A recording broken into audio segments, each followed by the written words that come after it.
tell us, what is it like? What is the climate? What's your rainfall? What's your pastures like up there? Okay, so it's obviously being a tropical area, it's really hot and humid for half of the year. So that can be really, really challenging for our horses. We have a very clear wet and dry season as opposed to southern states having their 4 seasons. Um, our, but leading into our wet season, we have a couple of months of the build-up, which is really, really, really tough on a lot of horses because it's really hot and humid, but the rain hasn't started, so it's quite torturous, really. A typical wet season for us, we'd probably get about 1,800 mils of rain, although last year was our second driest on record, apparently, so it's pretty dry here at the moment. Yeah. Yeah, right. So, you were saying that you're in a bit of a semi-rural area and there's really not a lot of pastures around for yourself or anyone else in that region. So, generally, most people feed more hay than they rely on pastures. Is that right? Yeah, so naturally the grass here is really just spear grass and scrub. So there's nothing really very beneficial in most people's paddocks unless they specifically plant improved pasture, which obviously is time consuming, takes a while to establish and can cost a fair bit of money. So a lot of people, most people here hard feed and feed a lot of hay Mm-hmm. just to try and keep up the roughage, yeah. Yeah. What sort of hays do you feed up there? Because you were telling me how lucerne can be a little bit difficult to get your hands on. Yeah, lucerne hay is really expensive up here. Like typically you'd be paying $35 to $38 a bale. It's not, sometimes it's a bit hard to get as well. So a lot of people don't feed lucerne hay. There's a lot of other grass hays that people tend to feed, like Pangola, Humidicola, and Jarrah.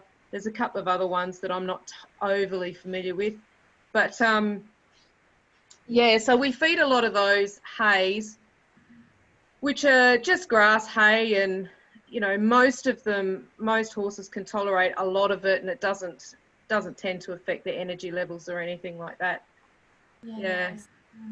I did think it was quite interesting. So a lot of those hays are actually they're tropical grasses, so they do have oxalates in them as well, and by no means are they as bad as your Cetera and your Buffel with your lack of available calcium. But it's certainly something to be mindful of as well up there.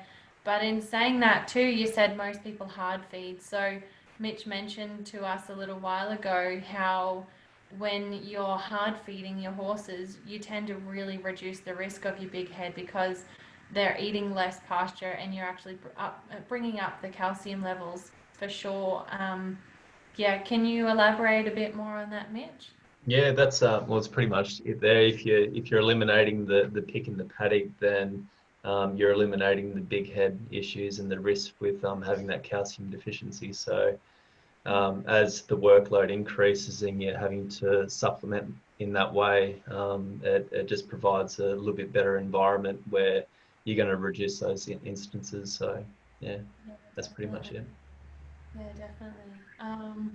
No, I just thought that was really cool to see that there's actually different types of haze up there available and that they actually are oxalate containing haze. So, but you did say that there's not really a huge instance of big head that you see up there, Karen?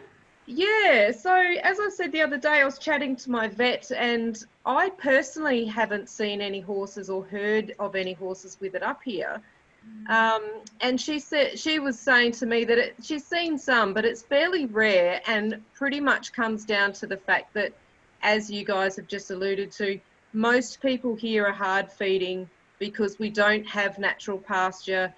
So most people are hard feeding a complete feed anyway, and almost everybody supplements with hay. Some people obviously supplement with a bit of lucerne hay, and some people feed lucerne chaff.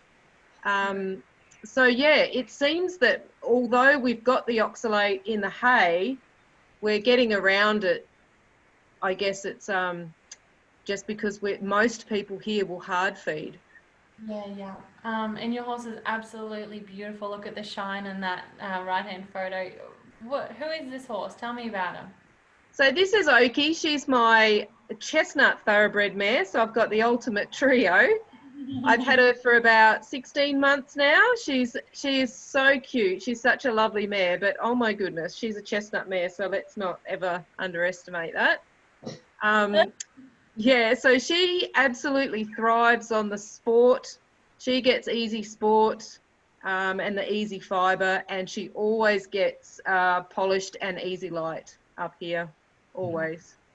Okay, that's awesome. So your Easy Fiber and your Easy Sport are definitely both quite high in calcium because they're based on that loosen leaf meal as well. And you said you feed Pangolin grass hay, is that right?